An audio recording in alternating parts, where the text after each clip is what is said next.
Today's lesson in math, we will cover counting and adding numbers 1 through 10.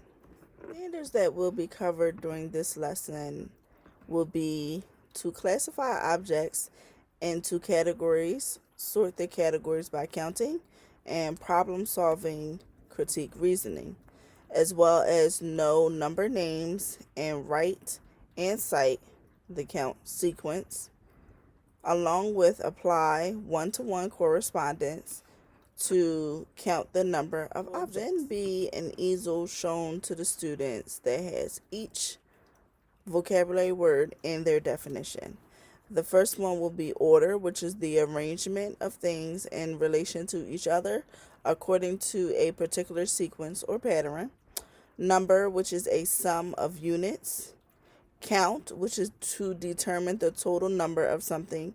And also sequence, which is the following of one thing after another. We'll be using green Lego pieces as well as yellow Lego pieces to count different categories. In this scenario, it will be by color. After reintroducing vocabulary words to the students, I will go over each number. By doing so, I will ask how many Legos do I have here. They will say 1, or someone may make the mistake and say a different number, and I will say let's count them together. 1. And the next, I will have 2 in my hand, and I will ask the same question. How many Legos do I have? Some students may say more than 2 or 1 green, 1 yellow. So the correct answer will be I have 2. And I will then ask, how many yellow do I have? 1. How many green do I have? 1. Now how many green plus yellow do I have? And the answer would be 2. My target for this lesson is, my swan bag for this lesson would be students will be able to count objects and sort them according to color or number chart. So if I give each student 5 yellow ones and I give each student 5 green ones, my question for them would be, now if you have 3 yellow and they are to they are to put together 3 yellow. And I say if you have 3 yellow and you also have 3 green, so then I would have them put together 3 green Legos.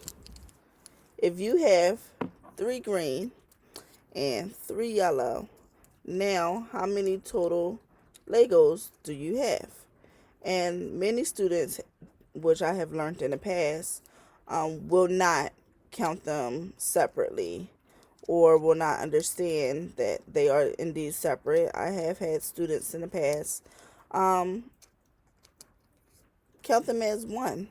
I have 1 green and 1 yellow because they're all together. So for my students, I have put it this way so they can count like stairs. 1, 2, 3, 4, 5, 6. Well, how many yellow do you have? 1, 2, 3. And how many green do you have? 1, 2, 3. So 3 green plus 3 yellow equals how many? And they will then tell me 6. I have 6 Legos all together. And then the categories that they were separated is green and yellow.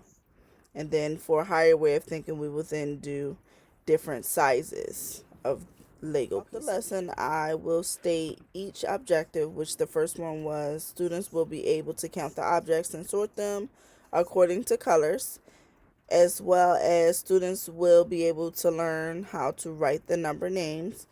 So when given each block, I will have on the board the number 1 and then spelled next to it O-N-E, and going forth all the way to 10.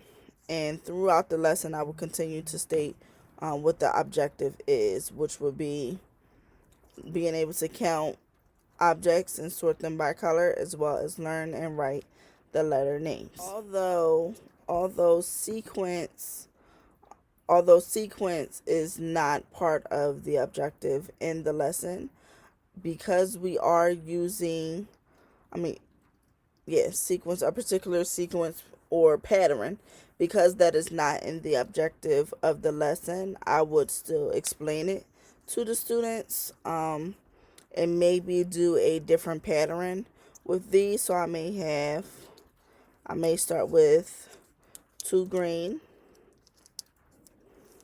1 yellow, then do it again.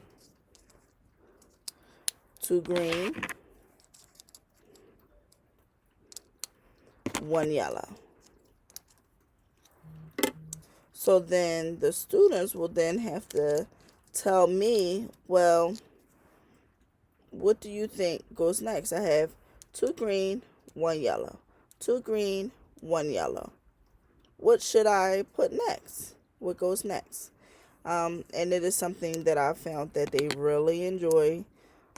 Do something different, because currently I do teach a kindergarten class. Now I taught 4th grade, but now I teach kindergarten. Absolutely love it. So that is one way to introduce patterns or patterns in a certain way for kindergarten. Sequence, of course, is following 0 through 10 without missing any numbers. So you're stating the sequence 1, 2, 3, 4, 5, 6, 7, 8, 9, 10. Another way to cover the objective is to have a number board, which I will have a picture of, and it will have numbers 0 through 10, and they are given either marbles or Legos to place however many on top of that number. So if the number says 1, they put 1 Lego. If the number says 2, they place 2 Legos. If the number says 3, then they place 3 Legos, and so forth and so on until they get to 10. And then with that, they can then separate those numbers and say, okay, if I have 2 and then I have 3, now how many do I have? As I stated in the beginning of the lesson. To conclude this lesson, I would produce a assessment activity, which is normally provided by Pearson, or I would find a creative way to assess them, just within their group, asking specific students general questions. Could you show me 6 Lego pieces? Could you put together 6 Lego pieces? Another thing to also do is play what I call a number game. So on the board, each table is a specific color, whether it's the green table, purple table, yellow table, and their name is on a board. And I will put a number up on the board. It may be 6. Whichever group can come together with 6 Legos gets the point. And during that time, I will be walking around to see who's actually doing it. And that's one way I can do an informal observation of them, just working together, or seeing who understands the numbers, who understands counting. And then I will make it tricky and say, green, 3 green blocks and 7 yellow, and tell me how many you have all together. And since we're working on numbers 0 to 10, that would be perfect, because 7 plus 3 is 10. So it's one way to make it creative and keeps their attention there, especially for kindergarten. For formal observation, I would then use the Pearson assessment, which I will also have a picture of up here, to show what exactly it is that I'm looking for. And that's one way to grade them and use that as a formal assessment. Thank you for watching my math demonstration.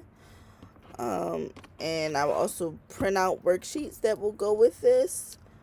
But I love this technique, especially with the blocks. It grabs their attention. It's something that they're used to seeing. So I hope to like really, really, really get to use this more in the future. But thank you for watching and can't wait to do my science lesson. Bye bye.